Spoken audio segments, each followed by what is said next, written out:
Welcome to Sacred Rebels podcast, where we discuss life after trauma as we question societal norms and shatter stigmas. Are you a woman who longs for a sense of community and understanding? Well, stick around. There is a seat for you here. This is your host, Tay. And co-host Amy. And we're just two best friend millennial moms and entrepreneurs navigating life and motherhood while on a spiritual healing journey.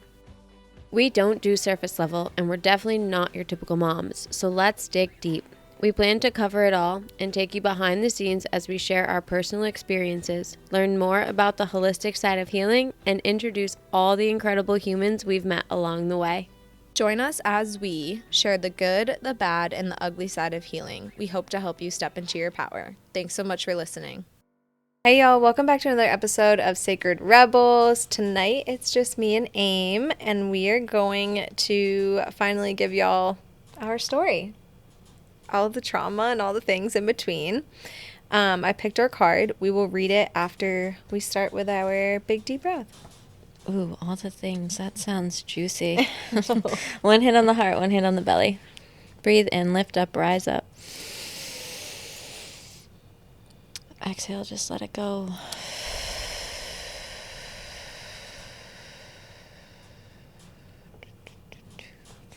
All right, I'm really excited to read this card because, like always, it's spot on. I've never pulled this card before out of this deck. It's Conscious Connections. It's number 35, and it's two women kind of just close to each other. If you can see this, YouTube, it's so beautiful. And the message behind it is like, I'm dead. I'm just going to read it right from the book. So it says, there's a call for more intimacy in your immediate relationships. There is an opening for your heart-to-heart communication that can salvage and restore a broken relationship or friendship if you are willing to honor your differences and look to what unites you. Sometimes it is hard to bear the differences between one another. One person may be willing to live life in high definition, whilst another may prefer to live it in more vicariously until they have the confidence to step onto the center stage of their own life story. We are not here to judge each other, just to love, to be loved, and to let go of those that cannot accept us as we open up to those who can. This oracle brings guidance for you to trust in the sanctity of the connections of your life. If you have asked to experience more sacred connection with people who truly get you and want to play life with you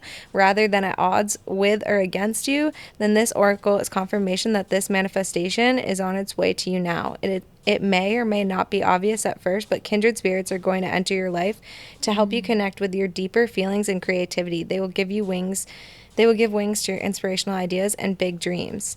And then on the back, it says just like this one little blurb that I was like, oh my God, I cannot. It says, sometimes webs that have joined people together are broken, and that is appropriate, as people may outgrow what once held them together. Sometimes the ties that bind us together are so strong that they are able to withstand a great deal of pressure and still remain intact. The webs of connection between us will sever or sustain based on the higher wisdom of life itself. Either way, healing happens in the resolution of our feelings, and we are once able to feel free, forgive, and be ready to move on in the next stage of relating either with a person who has been in connection with us or for a time with someone new. Like, what? That's literally been my greatest lesson this year. What? I know. I can't. I was just like shuffling, and I'm like, what do our sacred rebels need to hear tonight? What's the message of this, sexual trauma podcast? Boom. Just like flies out. Your people will come. Your people will come.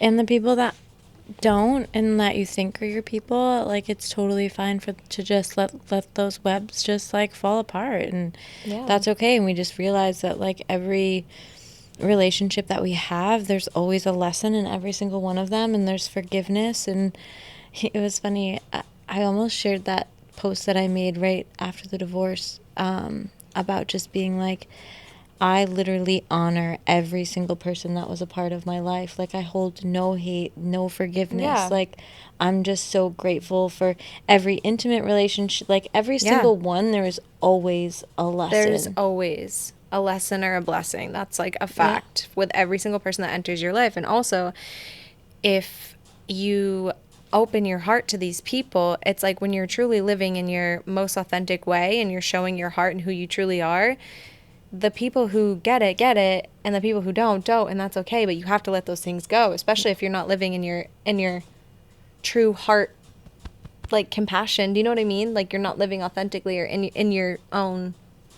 Yeah, and the thing is that people are so stuck on like those things where they like have this idea of what it was supposed to be, but it's like that's another part of like really learning to honor and trust yourself when something is ended and it's over, that it's okay that things can just be over and end, and you're gonna cause yourself way more pain if you're holding on to it like white knuckling. You're like, no, I want this grasping to work. at straws. Yeah. And that's the same thing with like a job, a career, a friendship, a relationship. Literally, that's across the board with anything. Like really learning how to trust yourself and to have conscious connections, because conscious connections aren't just with human beings. Conscious connections are with how you're showing up in the conscious, like in the collective, even yourself. conscious. You need to have a conscious connection with yourself for sure, and obviously your higher power. And if you're going against that conscious connection with yourself, that's how you're going to do that in those relationships that just aren't aligning with you anymore. Yeah, you're attracting all the things that don't bring you to a higher consciousness. Or you get people like us that are fucking tied together with the strongest, you know, it just doesn't fucking like the web, the interweb, you know what I mean? The strongest web, like we have been through in the past, what, 6 years? Almost 7? It's almost 7 years. Of some shit. All the shit. Some literally just the shit. And I know. like, no matter what, like, it's just... You've been a constant. Yeah. We're here. Yeah. We're here for it. We are. And I think this, you know, is a perfect little segue into what we're going to talk about, because I feel like, you know, people ask us all the time, what's our story? Why do we always have so many guests? Why don't we tell our story? And I was thinking about it, and I'm like, honestly, like, there hasn't been, like, a reason why we haven't. I just think sometimes for me, this is my personal opinion, it seems so counterproductive when we talk about the old shit, because we've come so far. And so for me, it feels very like, well, I don't live there anymore. Like, why do I want to keep bringing it up? But it is very necessary. It is very important. So on the drive here, you know, I was reminded by my husband, he's the best. He was just like, you know, go there with an open mind. I know you hate talking about it, but like, people need to hear it. Yeah. So one of the things that in, you know, the beautiful part of the 12-step program is that, you know, you write a 4th step and you know, and we talk about it too, like, you know, we are trauma bonding, right? Like through that, like 4th step, like the thing is, but now if we can shift that, now we can heal bond, right? We shouldn't be trauma bonding anymore. We should be healing bonding. Yes. And if that's what we can look at our podcast about, is that we're not sharing our trauma because we want people to trauma bond with us. We want to share our healing about how we've managed to get through the horrible traumas that have happened to the both of us.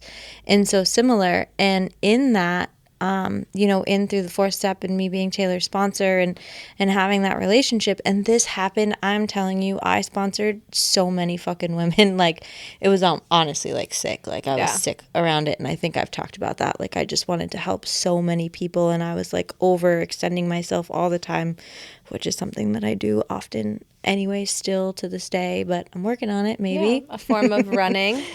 I don't really know if I'm running, right? I just want to still running save towards the something. Fucking world. But it's exhausting. That's exhausting. But so into the 12-step program, you write this 4th step and you like get all your things out and then you read it to your sponsor. And I probably would say 98% of the 4th steps that I heard the fans off were women that suffered from sexual trauma, like child abuse, like childhood sexual trauma, from somebody their family trusted, somebody, you know, a family member, those kinds of things.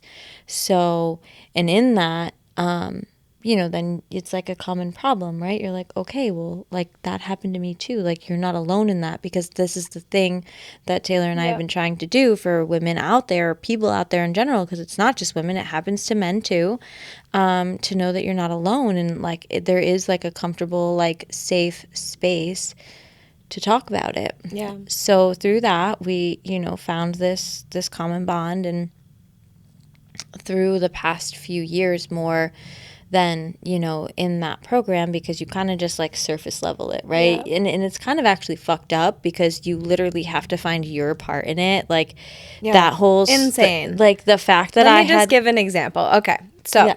this is part of a 4-step. So when you do a 4-step, if you aren't familiar with a 4-step or, you know, moral inventory of the 12 steps, I don't even know if this is like breaking anonymity. Are we even allowed to like, I don't even know, talk about this? I don't Whatever. give a fucking shit. Okay. Okay. Regardless, you're writing a 4th step and you have to do these resentments on the people, places, and things that you resent. You write them all out and then you have to do your turnaround. So like you have to find your part in it. Where were you selfish, self-seeking, fearful, or what was it? Dishonest. And in my mind, I could not comprehend the fact that I had to literally do turnarounds on my abuser. Yeah. Like, how was I selfish, dishonest, self-seeking? I mean, I could find the fear in that, but like, where else, like, where the fuck is my part in being sexually molested as a child for 10 years of my life? It was like infuriating and also damaging, like having to find a part. And so I had to literally redo that work with Brecken through EMDR. Like, no, I Same. did not have a fucking part in it. I am not responsible. That was one of my like limiting beliefs. It was like, I'm responsible. It is my fault this happened to me. Like, Right. I am responsible. No. Nope. No, you're fucking not.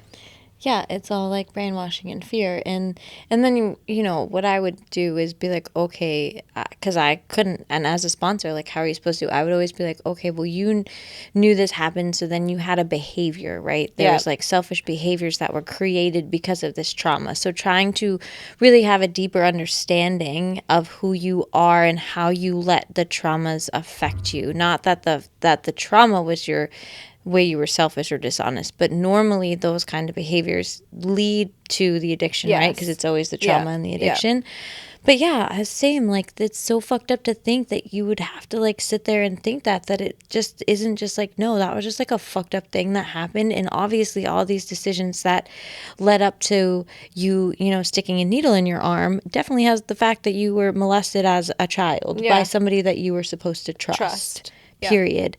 And, you know, me and Taylor aren't going to talk about who our abusers are. We're really going to, you know, respect, like you said, like our families and the people, because that's not what this is about. We don't need details. Yeah, and right? who knows, and who doesn't know, doesn't need to know. Do you know what I mean? And especially because we don't want to cause harm. Yeah, because that's not important. What's important here is we're going to talk about the feelings of what it's like as a child, and then growing up into the point of, you know, becoming addicts because of this trauma and those kinds of things. So yeah, the whole situation about trying to find your part and, you know, where were you at fault? That's like another question that's like deep in there, like where your selfishness is. Like, I was not selfish as a child, being An innocent child. Yeah, so an innocent child. So yeah, that's like that whole piece of like the 12-step program is more of just like the fear and the propaganda and like the fear of it all, right? Because like if you were to go back, like it would, you know, you just turn into this like moral defect person, you know. So that there is, you know, that piece of the 12 steps that's just really like for sexual trauma based on for women healing and certain healings. Like, yeah, there's behaviors and stuff that you do learn through addiction and that those turnarounds were super helpful for. Oh, 100%. But like, just like getting rid of it, like letting it all go, like, bye. And just having a deeper understanding, because the more you write it, what happens is that you're still writing the same shit. You're seeing the same few patterns. Yep. So you're really able to have a deeper understanding of who you are, how you operate, how your trauma is having you operate in your day-to-day life. That's continuing to cause you more harm, that your own behaviors, like you are responsible for your behaviors that are, you know, have definitely stemmed from the trauma, but also not your fault. The trauma is not your fault. Yeah. And that's, you know, that's the big thing that I talk about too. Like, we are not responsible for how other people treat us. Period. Yeah. And you take ownership as if that is happening to you as a child. You do. Yeah, it's honestly fucked up. It's so damaging, and like in hindsight, it's not all right. No. It's really not all right. I don't understand how they're still doing that. But anyways, besides the point. There's good, there's bad to everything, exactly. Right? That's it. That's at the end of the day. We're not bashing anything. Take some, you leave some. Yeah, and, you know, we had to figure out this hard. So if you're sitting here and you're like, oh, my God, I can't believe I had to fucking write that out and find your part in it. You didn't have a part in it, and it's okay, and we love you, and you're not alone. Yeah. And It was part of the experience. you just really have to it's the main piece of that is really finding out your behaviors and how you act. So Yeah, your character defects, which, like, I feel like they're not even character defects. Like, it shouldn't even be called character defects. Like, yeah, because it's more just like disconnection to yourself and shaming yourself Yeah. and not loving yourself and not trusting yourself and more of those things. But on the flip side, it did give us the ability to talk deeper, dig deeper, do those things because, and we've just more recently had, you know, what we're going to share is really deep and really personal for the both of us. And, you know, we actually just recently started to connect and talk about this next piece of, you know, what the trauma and like the healing level of what it is, because, you know, what we're going to say is, you know, something that disturbing. disturbing. And Yeah. like we both held so much shame and, you know, like feelings about ourselves, Toxic shame. because so Well, let's just back up a little. Let's not get into details, but I will say part of my story is I was sexually molested from the age that I can remember. My earliest memory is 3 years old. It could have happened before that. I'm not really sure. I have no cognitive memory of it, but the earliest memory, I was around 3 or 4. And so until I was about 10, it was still happening. I still lived with this person for another 3 years until I got honest with my mom about it and told my mom about it. But as I was getting older, I think this person realized that, like, okay, shit, she's getting older. She's understanding that, like, okay, no, this isn't fucking right. Like, you know, all of the things. And I started speaking out more and I started being like, what the fuck are you doing? Like, give me my privacy. Like, I wasn't allowed to shower with the door shut. I wasn't allowed to get dressed with the door shut. Like, I had absolutely no privacy. So the more I would get older and like I would have a high school crush or a high school boyfriend and I would get my phone taken away and like all my text messages read out loud to me and like called a slut and a whore and all these fucking things just put down for like having like a fucking meaningless high school like crush, like middle school crush.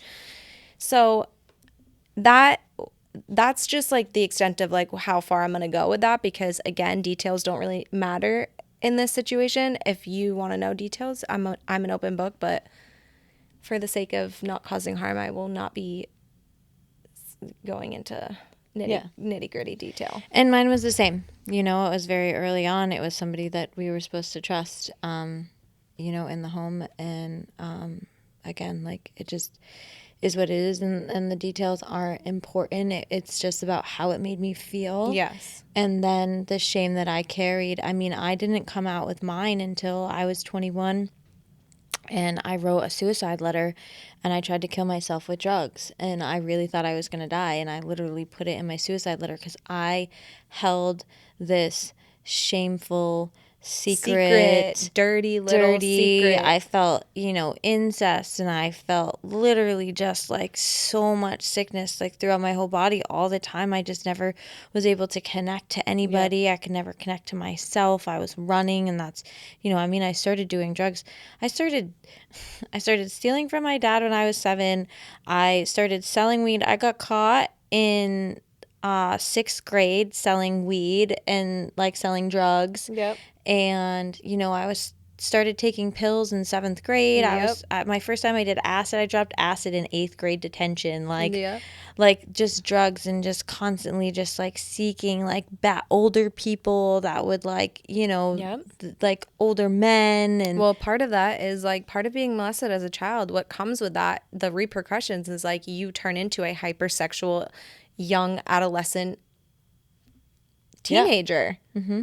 Like you know what I mean? People don't, at that point, teenagers aren't experiencing what you have already experienced, like on a physiological level. So you already like kind of understand that in that way, like the pleasure of it and how to make yourself feel good in not the most healthy ways, obviously. So for me, it was like, boom, I was off and running. Like it was bad. Yeah, and my dad was like super strict. I moved out at 16. I've been on my own since I was 16, like in and out. I was like living at people's houses, doing those things. My dad was so strict. I wasn't allowed to have boys call the house. I wasn't allowed to go to field like I wasn't allowed to go to school dances. I was never allowed to go to prom. Like I literally What? like yeah, didn't know no. this. I went to prom my freshman year with one of my friends, and it was like my brother's friends who like broke up with his girlfriend. So my freshman year, yeah, I wasn't allowed to go to like my 8th grade graduation dance. I wasn't allowed to go to school dance. Like I wasn't allowed to play sports. My dad picked me up from, yeah, my dad was super fucking strict. I love my dad. And, you know, the other day I said in the podcast about, you know, not having a lot of childhood memories. And I don't really have a lot of good childhood memories. But I will say that my parents did the best that they could with what they had. And I, you know, they really, I like grew up at the racetrack. And like I do have some like good memories. But when you have that much trauma going on behind closed doors and you start doing substances so early, that it's really makes it hard for those kinds of memories to It really kind of just all stick out. blends together. Yeah, and just seems like that's all it was. It was just all trauma. Because that's all you can focus on because Yep. your just mind is so little and Yep. you know, and then the more I find out about breath work and the alpha and theta brainwaves that I was just like programmed and I was just like Yeah. programmed in this like toxic fucking situation of, you know, and so yeah, I was a heroin addict, you know, my fucking sophomore year of high school, like doing Oxy 80s in sophomore year of high school, 15 years old, like Crazy. just doing whatever I could to just like not. I was get like by. the only person. My group of friends, like I was friends with. I mean, Sam's 7 years older than me. Like Yeah. that was it. Like I did not hang out with anyone in my class. Nope. I barely walked. Like they let me walk with 3 less credits. Like I was not around. I was going to like clubs in Providence, Rhode Island at 15 years old. Didn't even have a license. Was like driving a car that I owned but didn't have a license yet. Like bought a car. Like my family bought me a car, but I didn't have a license. Like I stole my mom's car in the middle of the night. They were like gone, and I like took it out and did donuts in a parking lot with like Dead. Dead.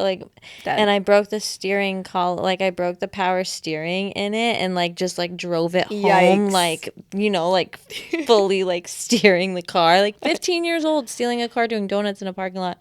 My parents came home. My mom drove it to work. There must have been a little bit enough, and it like stopped working like down the street. And I'm like, I don't know what happened. Like just and it like yeah, just chaos running, all the chaos. time. Yeah, Fucking just- chaos, trouble, running.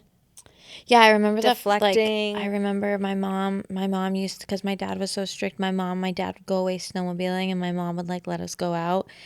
Like let me go out, and one night she went out and I remember I took the biggest shot glass off the wall and I just started kicking back shots. Like at this party I was like dancing on the table. I was like one of the only 3 that got arrested. My mom like came and picked us up in the woods. It was, you know, I used to go to Macy's and I would just like the rush, right? I would go to Macy's and I would throw like North Face jackets over my arm and It's just so like bad. run out and throw like anything It's for like a so rush, bad. any stealing, lying, like it just.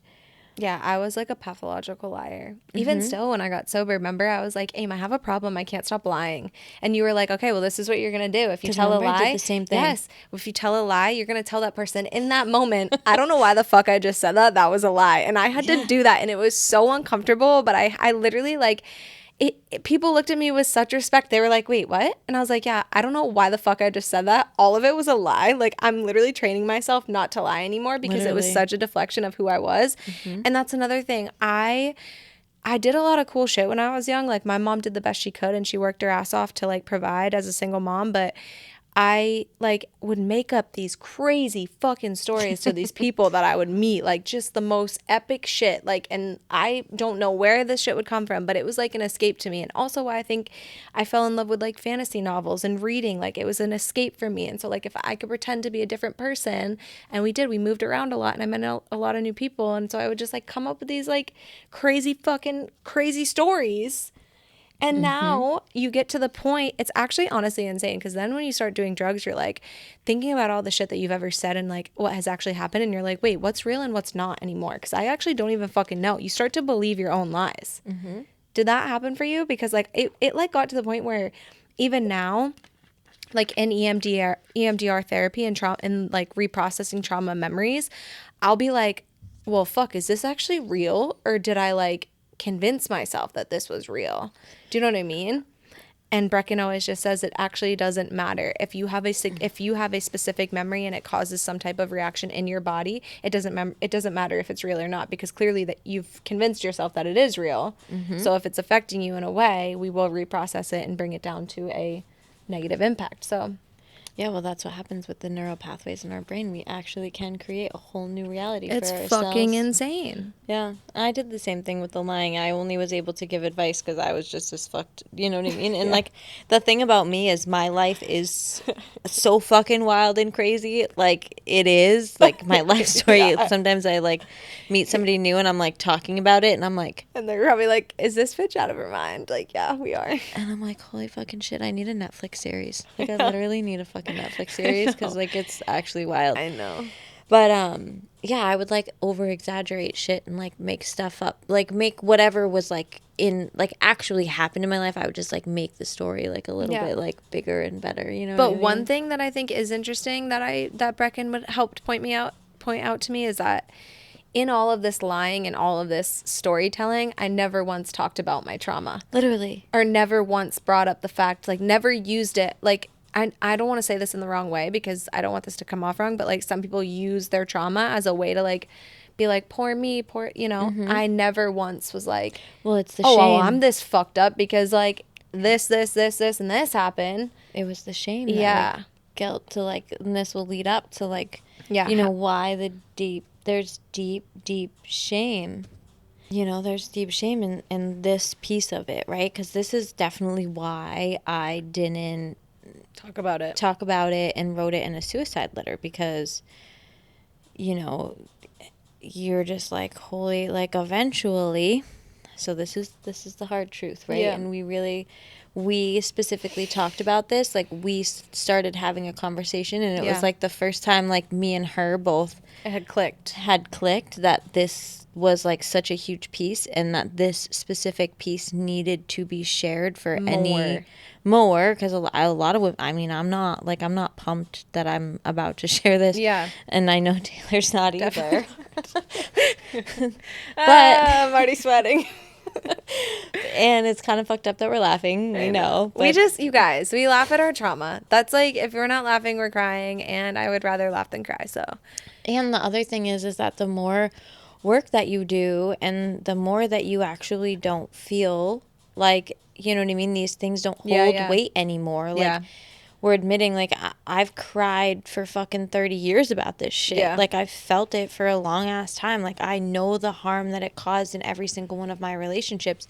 And having this deep friendship and having this level of, you know, collective conscious connections that the universe has given with me and Tay, like, we were actually able to be so raw, so vulnerable, to create such a healing space for each other, that we know that no matter what the fucked up thing we say or do, that it is unconditional love. yeah, and we won't be judged over it. That's exactly right.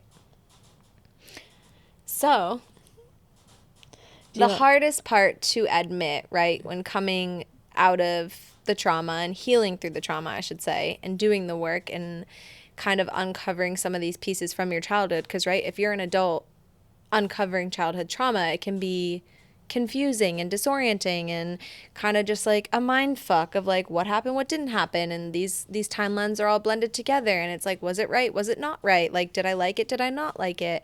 And it took my therapist literally like looking me dead in my face and being like, just say it. And I was like, what do you mean just say it? And she's like, just fucking say that you liked it. And I was like I couldn't even breathe or stomach it. I just started sobbing. And that is the toxic shame that we hold. It's like on a physiological body response level, we have pleasure points in our body. So whether it's right or not right, your body will feel pleasure as a child. Like, that is a scientific fact.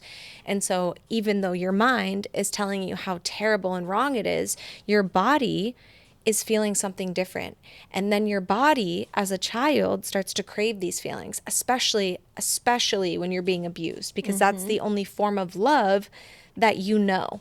up to that point. It's like, oh, well, pleasure is love and love is pleasure. And if I feel good, that this must be good. Like, and so that is the, I feel like, key point that me and AIM weren't so excited to share about, but like needed to share about because it's not talked about. And that was a huge light bulb moment for us both, because we both, you wrote a suicide note because of it. Like, that shame. Yeah. If you're not able to just let that go and understand that it's okay. Like, you need to hear this. Like, it's okay that you thought you might have liked it, or it's okay that you liked it, because on a body reaction level, like, that's fucking normal. Like, that's a normal body response. And so do not confuse do not confuse the two, right? Like, it's okay to know that it was fucking wrong, but it's also okay to know that, like, you didn't have a fucking choice in whether your body felt pleasure or not.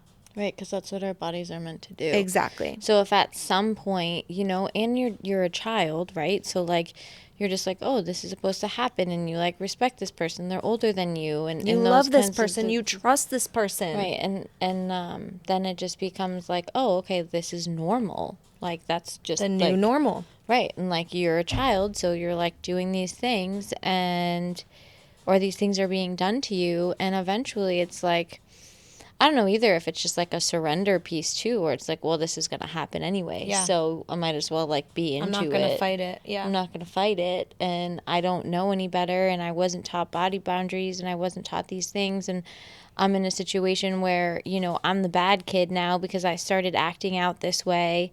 And so I don't feel safe going to anybody, because then you know what I mean? Yeah. Then everybody looks at you. Yeah. It's going to be your fault anyway. And so you just sit in your silence. Yeah. And then you know, have these thoughts of being like, well, maybe I did ask for it. Or, you know, maybe it was my fault. Right. Maybe this is punishment of some sick, twisted fucking form or another. You know? And I thought I would never get those answers. And I did. I did get those answers. And I thought that they would make me feel a lot better than they actually did. You know, while I was in my 4-step process, this was like, what, 2019, I was like, okay, it's time for me. It was right before Kanan was born. I was pregnant with Kanan, and I was like, I have to write this person, my abuser, I have to write him a letter. I need some type of acknowledgement, or just like, I need to like get this off my chest of being like, here's all my shit, and I'm gonna fucking unload it on you, because now I've been doing all this work, and you deserve to fucking hold this now, not me. Like, this is the last piece of me being like, I am done holding your shit, and like, I need you to acknowledge it, because this person was so close in my family that it was to the point where it was never acknowledged. Like, I literally just went to my mom and said, I'm never going to this place again. I don't want to see this person ever again. And my mom wanted me to, like, you know, register him as a sex offender and go to court and do all the things, but I didn't want to because of the people involved in the situation. And I felt scared and shamed, and just like didn't want to be in a courtroom, and didn't want to do any of that at 13, 14 years old. I was just like terrified. Like, no, absolutely not. I just never want to go there again. Don't ever want to talk about it again. Nothing. And so that I needed some type of acknowledgement, because not even that person, not even him, he didn't even like try to say, why aren't you coming here anymore? He would just like say some fucked up shit and tell, like, you know, the people around him that like we got in a fight and I'm just like a bitch and I'm this and I'm that and I'm entitled and I'm spoiled and I didn't get my way or whatever. And so I needed some type of fucking acknowledgement. And so I did. I wrote him a huge letter. And it was so cathartic for me, and I sobbed and I sobbed and I sobbed, and I wrote it with my mom, and I sent it, and it was an email, and he wrote back not even 5 minutes later, and I was shocked. I did not think I would get a response, but in this letter I basically said, like, I know what you did to me. I listed all of the things. I was not too young to understand. I know it was wrong. You have scarred me deeply. I'm in a fucking healthy, committed relationship now and about to have a child, and like, this is fucking me up still to this day. It's not fair. Like, how dare you? I can't even imagine doing this to a child when I'm about to have my own. Like, what the fuck is wrong with you, basically? Just like so much anger and hurt in this letter, and I sent it. And he wrote back not even 5 minutes later and basically said that he's so sorry for all of his actions and how deeply he scarred me, that he was flawed and imperfect and had trauma of his own that he took out on me, and that he was so obsessed with my mom that I was the next best thing. It's literally what he wrote in the letter. And so I had to accept that, because he was so obsessed with my mom, I got the shit end of the stick. Like, because he couldn't have my mom. And so it was almost like I needed that, but then it almost like made me even fucked up for him to blame your mom Yes. and try to like but create almost like made separation. it worse. Like I was so angry then at that point, like just like hurt, like how dare you? I mean, I remember this. Yeah, like, just so I remember bad. exactly that was my response. And then then, asking me to now. go to therapy with him. Yeah. Like, would you go to therapy with me to mend our relationship? Are you fucking out of your mind, bro? Yeah, let's go sit in a therapist's office and be Yeah. like, hey, this is my abuser. Don't have any right or need to be in this person's life, but we're going to try to mend our relationship. Like, Get the fuck out do of you, here. what, Get could you bent, imagine what this idiot. therapist would say? Like, would they literally, like, I can't even picture it in my mind. Like, what a fucking delusional piece of shit. I can't even. So yeah, I got the acknowledgement that I needed, and it did actually make me feel better. And I did kind of just want some type of like acknowledgement, yeah, recognition, like admit what you fucking did was wrong, and like I wasn't too young to understand, like it was wrong. And so I got that, and so I was able to kind of like put that to bed and kind of not carry so much hate for this person anymore, because I did get the recognition that I needed. But then it was almost like like a sadness, and then I couldn't understand why I was feeling so sad about this person and missing this person, because I loved them and like they were this figure in my life that I so badly needed and didn't have. And so it was just like so many different emotions that you feel when you come to terms with the fact that it's also okay that you once loved your abuser. Like, it's okay, Yeah. you know, because it's not an easy thing to admit either. Yeah, none of this stuff is easy to admit, but the thing is that there's so many people walking around carrying this shame, this feeling, and then it's like, oh, okay, like if I at some point liked it, like does that make it not abuse? Nope. Yeah, it's it's fucking abuse. abuse. Yeah, and it's abuse. that's just your body and you being a child and like not knowing better than you know what it is. Like that, it's fucked up. And not having a voice. When you're a Yeah. child, you don't. I just remember feeling so scared all the time, like just like wanting to tell my mom, but just not knowing how, and then being like, would she even believe me? Would she think I was a liar? Because I was a pathological liar at that point, and I was lying all the time and getting in trouble at school. So I was like, I don't even think she would fucking believe me. And like, thank God she did, and didn't even question me. She was just like, this fucking piece of shit, like, you know, lost her mind. But I'm very grateful, because I do know a lot of people don't have that experience, right? Like some people. Yeah, I did not. That wasn't that. That Yeah. is not my Exactly. experience, and I'm just gonna say it's still like really toxic situation. Like creates like a lot of family like rifts and things. But the beautiful piece about me is that I understand how deep the hurt is for everyone involved, and so luckily I am, you know, who I am and have done the work that I've done and have amazing people in my life that I am able to communicate it in a healthy way. Yeah. I'll never probably have closure or those kinds of situations, but the truth is that I know now that I don't have to suffer alone, Yeah. you know? And Yeah. there are people. Yeah. I know. Don't cry. You're gonna make me cry. I can't do this. We don't have to suffer alone, Aim. And you're just And closure isn't needed. I was right? just gonna Like, say that.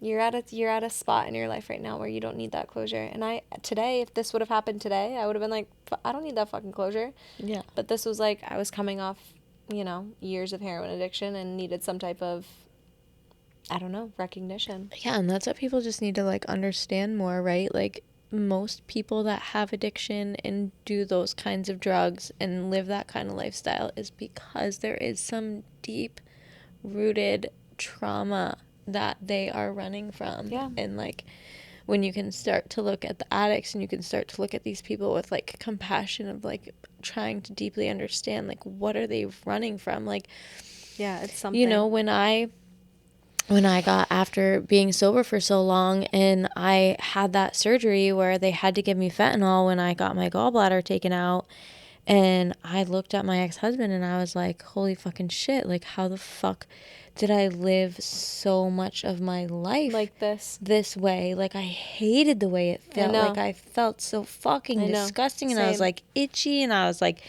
oh my God, I was so mad at myself I that I know. wasted so many years of my life on that drug.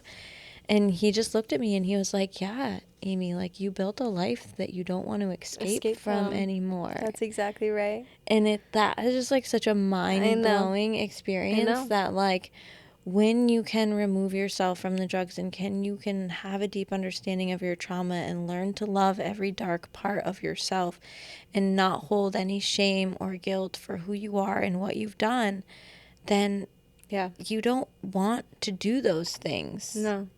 And that's what we talked about in our, in our first podcast of, like, coming out of AA and, like, making these decisions to, like, choose when we drink or when we do these things in our lives as an enhancement rather than an escape.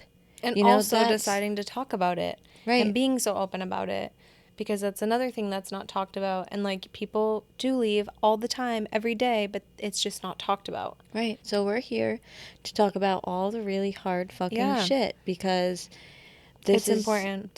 Like, we have a platform. Like, we have, like, I know that the right people are listening to what we have to say and it's being shared, and the feedback that we get about just our raw, honest, open, fucking making jokes out of shit, being funny about it. Like, some days we're sitting here fucking laughing our asses off, and some days we're sitting here fucking crying. Like, that's life. Yeah. But the more we hide behind these fucking shadows and the more we're, in our own shame and guilt from things that weren't our fault. Yeah. The less that we can, walk around with our heads held high. Like, today I walk with my head held high because I know that I was fucking served a shitty ass stick of this life. But instead of being a victim of fucking everything that I've been through, I choose to be vulnerable, to rise up, to reach my hand out to you know what I mean? To heal. Show people to do the dark work to heal. That's another thing. This is not easy work. People go their whole lives without acknowledging or admitting that this happened to them because it's not easy to admit or to acknowledge. This is like shit that is dark and deep and heavy, and, like, you have to relive these things and you have to talk about it with another person, and it's like, what the fuck? Why would I want to talk about this again? Like, that's the only way you're going to heal through any type of trauma. It's like you have to feel to heal. Refill. Like, you have to feel it to heal it. We say it all the time. It's the truth. And there's just so many aspects that trauma affects your life. And we can go into that. Like, you can talk about how your sexual trauma affected your marriage. I can talk about how it affected my marriage and what that looked like, because that's also another thing people don't talk about. I feel like people see my relationship. I get this all the fucking time. You and your husband are just so perfect. You have the perfect life. You met, like, in sobriety and you built, like, this beautiful life and all this stuff. It's like, yes, we are very blessed. We are very lucky to have found each other. And I am so fortunate that my husband is the type of man that put up with every single fucking hardship that we have faced this last seven years. But it is not always perfect. It is not always easy. If anyone knows that, it's you. Like, you are my sounding board.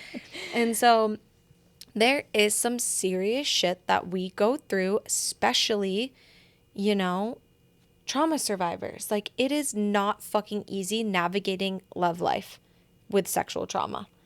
Well, this is the first time in the past 6 months since I've done ceremony. Like, I was in ceremony and I pulled 4-year-old Amy out of the corner.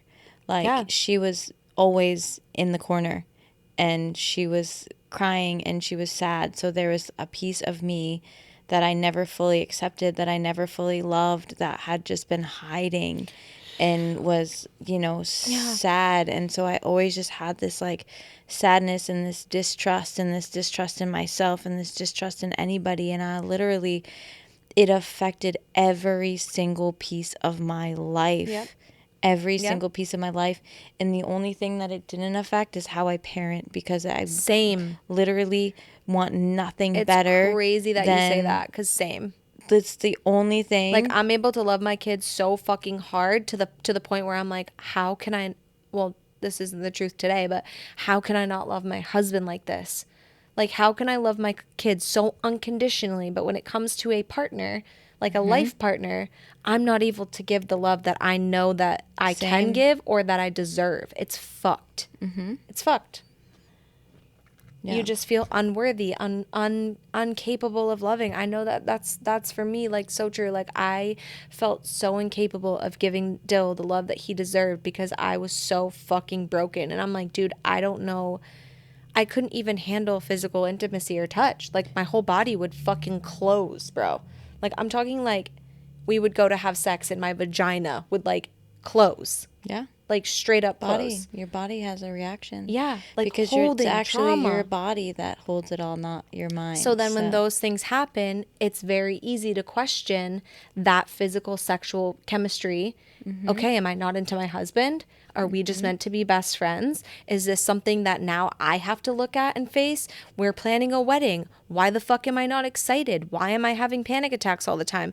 Like, just all of the shit that comes with it is so hard to navigate that I feel like it is very scary and people don't talk about it. And so it's important to talk about because those things are normal.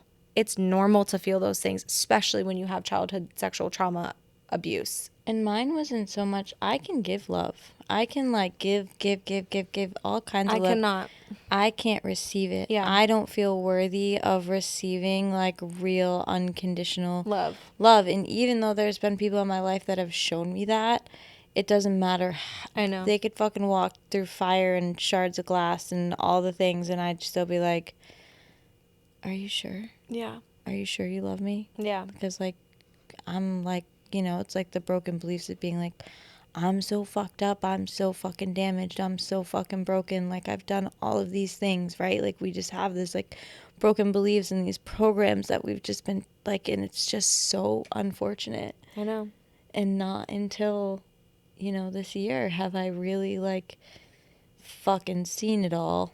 I know. And it's sad. know. It's sad that It like is the really innocent sad. bystanders that got caught in that, you know, but being able to like have children and like, and I love all children. Yeah. It's not just my children. Yeah. I love all fucking children. Yeah. And all children love me. I'm like the, you know what I mean? You're Like, able to like re-heal your child, your little inner child. like I would take 100 children, and if I could, Yeah. there's these girls at my camp, and it's so fucked up. Their mom passed away because of there's 4 of them, and she had an ear infection and went to the hospital, and it was during COVID, and they sent her home because they thought she just had an ear infection. She ended up having fucking spinal meningitis. Oh my God. Literally died like from a fever the next day because they didn't treat her right, and left like 4 babies. And like Unreal. yeah, it's literally so sad. And they're like up at my camp all the time. I was with them all weekend this weekend. I just like, I hug them and I love them, and I'm just like, oh my God, do I want to take, like, the dad's there, right? But he like lost his wife, and I know. he doesn't have the like, who's emotionally supporting those children? yeah. You know what I mean? They're being raised by their grandmother, who's, you know, old and like not really, you know, It's she's tough. doing the best she can with the best she can, right? Doing the best she can with what she has. But yeah, I don't know. I just went off on that tangent, but It's still relevant. I just fucking love children. Yeah. Like I can't, like I like see them. I know. You know, it's just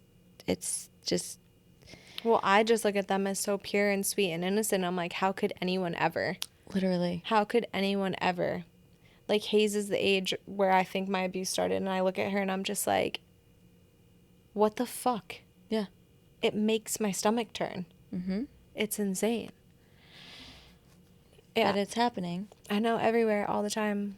So that's like the other lesson, right? Like when I was a kid, like this was never talked about. It was so taboo. So if you like have kids, like you give them body boundaries. Yes, like you even talk about people- these things. You talk about these things. You trust your kids if they say that they don't want to go Yes. see somebody. Like Yep. if they're uncomfortable, like, you know what I mean? Like just being aware that these things happen, and they happen all the time. So it's now our responsibility as parents to make sure we're talking to our kids about these things, even with like other young kids, being right? Like very playing doctor straightforward. and like, Yeah.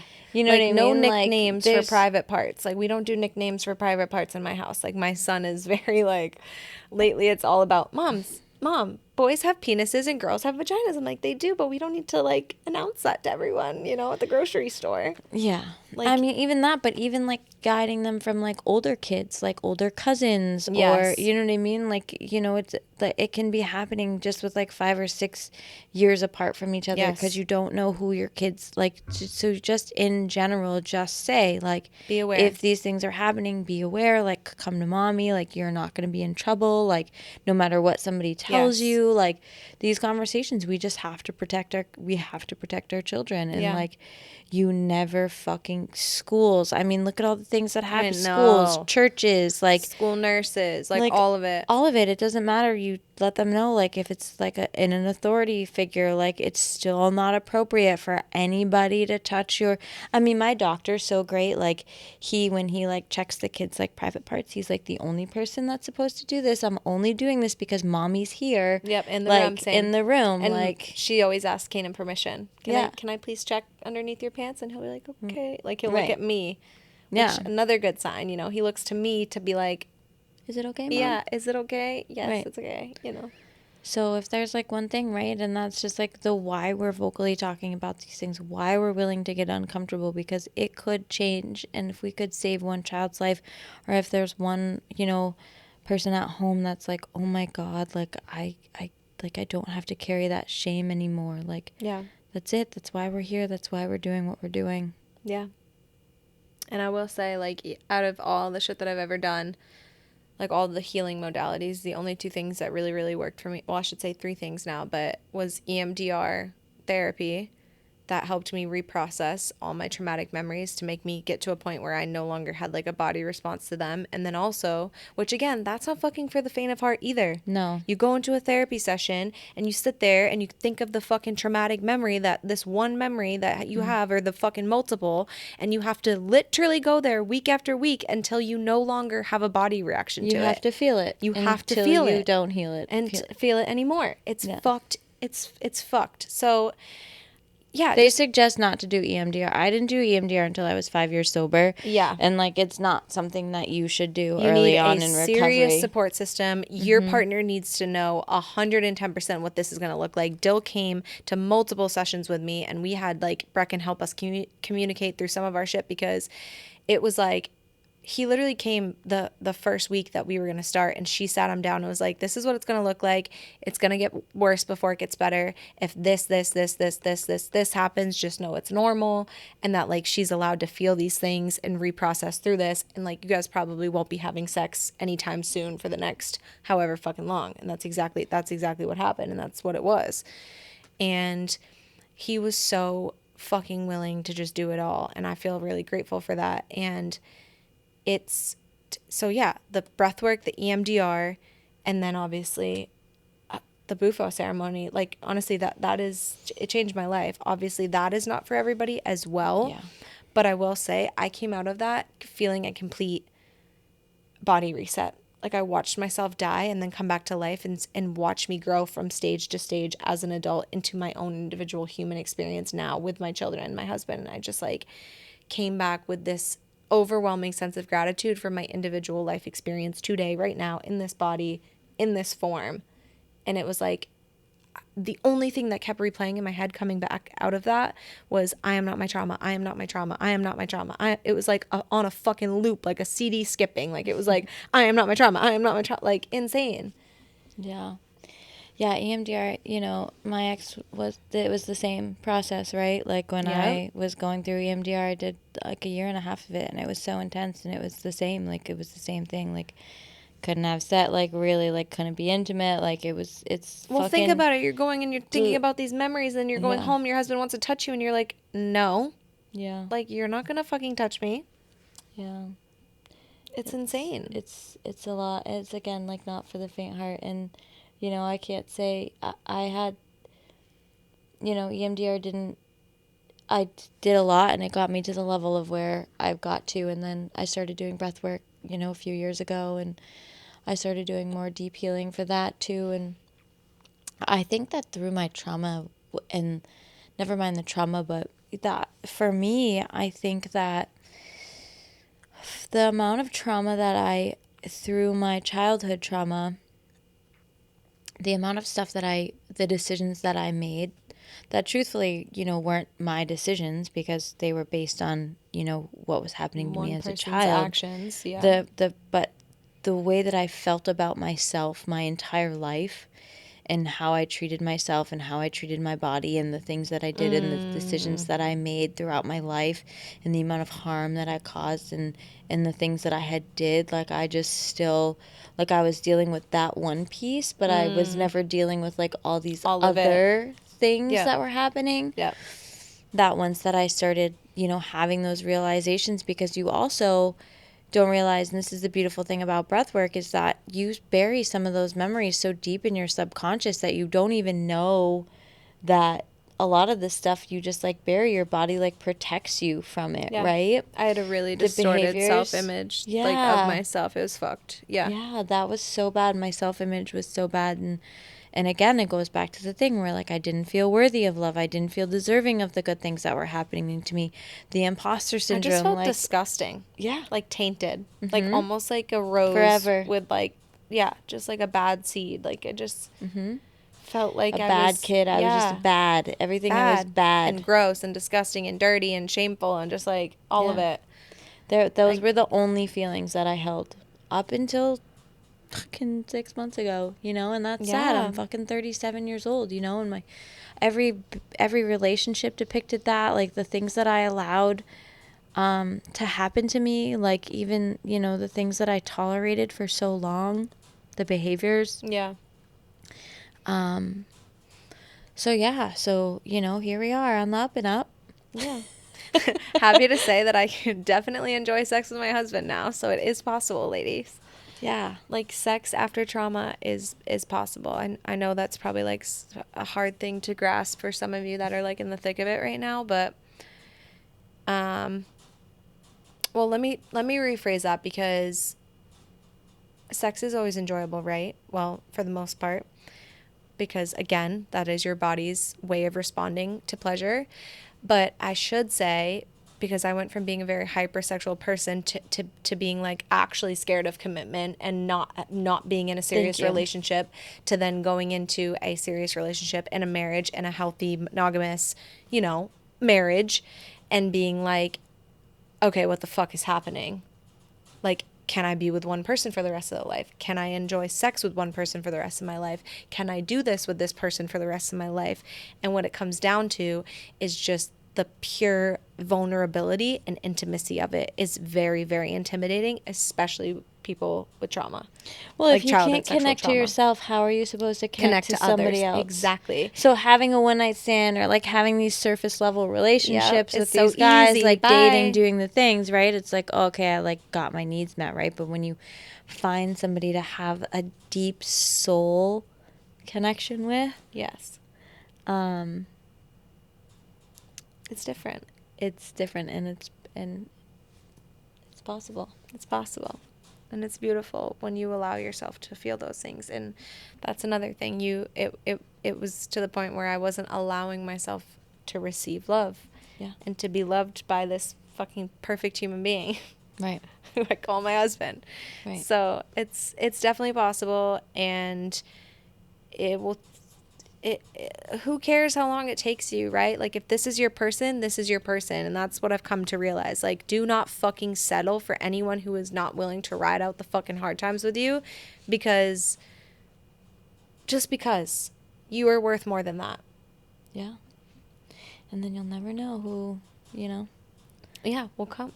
Who comes When you don't settle. And when you don't expect it. Exactly. When you're finally at a point where you're like, I'm actually really happy. I'm actually alone. just going to throw in the towel. I'm done. I'm done. Done. Boom. Boom. Out of fucking nowhere. Yes. Yeah, it happens. I remember when that happened for you and Dill. I know. Out of nowhere. out of now look at you nowhere. And I guys. was like, not about it. I was like, dude, you're my best friend. He's like, no, I'm actually in love with you. I can't be your friend anymore. And I was like, wait, what? It's like, yeah, move in with me. Broke all the rules. All the rules. Broke the rules. The rules are made up. Moved in at like 3 to 4 months sober. Everyone was like, you guys are going to relapse and it's not going to be good. I did not say that. No? You didn't. You were the only one. That's why I was like, okay, she's got to be my sponsor.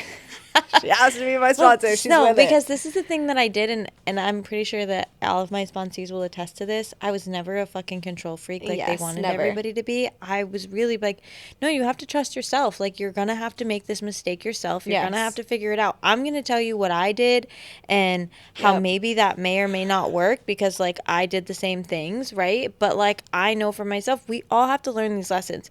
Hopefully, you know, Yep. I'm really trying to, like, learn lessons other ways, but we're human fucking beings. Like, this life is about learning Yes. lessons. And unfortunately, usually when we learn, it's because we've caused ourselves some sort of fucking pain and we're like, wow, that really didn't feel that great. Yep. But if we trust ourselves and we actually are so in tune with our bodies will tell us anxiety and like butterflies. They like talk about like Yup. anxieties and like those things. Your body is telling you something that it's not right. Like, it's when you find stillness and calmness Yep. with somebody and your body is like, Which, remember, I used to say that all the time. I'm like, I don't get butterflies, Odell. You're like, so? And I'm like, what do you mean, so? I don't get it. Like, isn't that supposed to happen? You're like, no, not necessarily. And even Brecken, still to this day, she's like, no. You're supposed to find peace and calmness with your person. It's not supposed to feel like fucking you're going to shit yourself every day. It's not. It's not normal. I mean, I shit myself every day. Let's add some comedy in this, bitch. I mean, I don't shit myself, right? End But on I a high poop note every there. day. I'm regulated. For sure, I have regulated. some regular stools. My hormones are not regulated right now. I need to figure that out. I keep getting styes. Same. Look at my fucking forehead, I have bitch. another fucking sty on my eye. Anyways, you guys don't need to talk about our bodily functions, but we'll fucking lighten the mood after that one. Oh, God. Happy Wednesday, yeah, because I'm it's happy Wednesday, that's so you guys. over. So yeah, that is over, and you know, next week we're gonna talk about crystals. Yeah. Is it? No. No? No, next week we have Cassidy coming on, who wrote that Oh, the book. book. It's so good, you guys. If you haven't read it, it was this month's book club book, but highly recommend. I'm almost done. I've like flown through this book. It's actually really good and really hard to put down. So, she talks about all about like just like vibrancy codes, like vibrant health in your life, and that goes for everything, not just like your physical health, like your mental, emotional, spiritual, all of the things being vibrant. And it's actually really good. So it won't be heavy next week. We'll make it light. yeah, and, it'll be you know, really we're good gonna do next peaks week. and valleys here with these Yeah. episodes. Yes.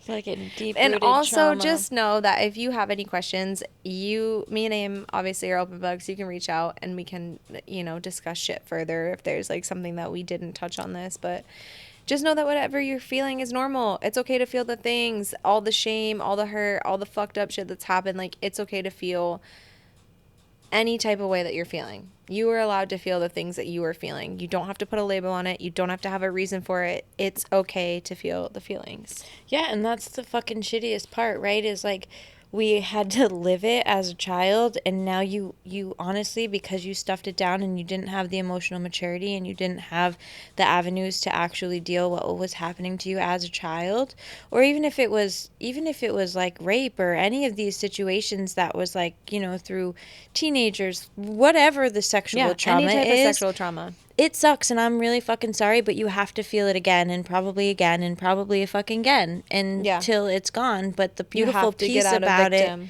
the beautiful part about that is feeling it and healing it. Yeah. And then you get to have freedom. Yeah. There's freedom on the other side of Yes. this. And the freedom on the other side of this, and I can tell you as somebody who fucking struggled, for 30 years with this fucking trauma, like to have the freedom from it now. I'm 37. Like I still have a whole nother 30 plus years, hopefully more years, and now I can actually live a beautiful another 30 years with everything I learned, free from this trauma, and have beautiful conscious connections with people with opposite sex, with best friends, and be so authentically who I am because I have illuminated every dark part of me, and there is no more shadows. There is no more 4 or 5-year-old Amy hiding in the fucking corner throwing tantrums when she doesn't get her way because she's so fucking sad and she just mad, wants to be seen and loved, and feel deserving of love. Yeah. I, for the first time in my life, feel like I deserve the love that I give to everyone else. Yes. And that's so fucking beautiful. It is. And I'm the only one that got me here. Nobody else is going to get you there. Nobody else is going to do this work for you. There is nobody else that can do this work for you. You have to fucking do this work, and you're not alone. Like, there are people, and we are doing it, and there is plenty of opportunities and ways for you to get access to this healing because you fucking deserve it. Yes, you do. And if you're in the southern New Hampshire area and looking for a therapist office who does EMDR, definitely check out Blue Lotus because that's where I go, and they're incredible over there. And they have like multiple therapists who do that, if that's an avenue. But also, get in here and do breath work. We got our women's circle, doing all the things. There's a few spots left for the women's circle this month, so sign up, check it out, check us out. It's going to be fun. It's going to be creative art night. Arts and crafts. We're getting crafty, bitches. Getting crafty. All right, well, we're going to close off the same way we start. This was a heavy one, so please put your hand on your heart, hand on your belly. I mean, obviously, if you're driving, please don't. Or pull over. We'll give you a second because this was definitely a heavy one, and listening to these kinds of episodes can stir up a lot of stuff, and if you need extra support, please don't do this alone. Like, we are here. Reach out to us. Text please. Us, whatever you need. We are here to support you. Please breathe in through the nose, lift up, rise up, and exhale. Let that shit go.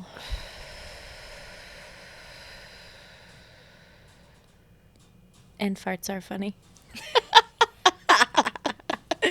Dead. Love y'all. Bye.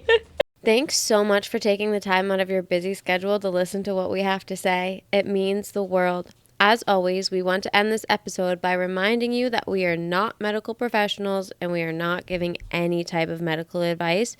We are simply sharing our experience and solutions.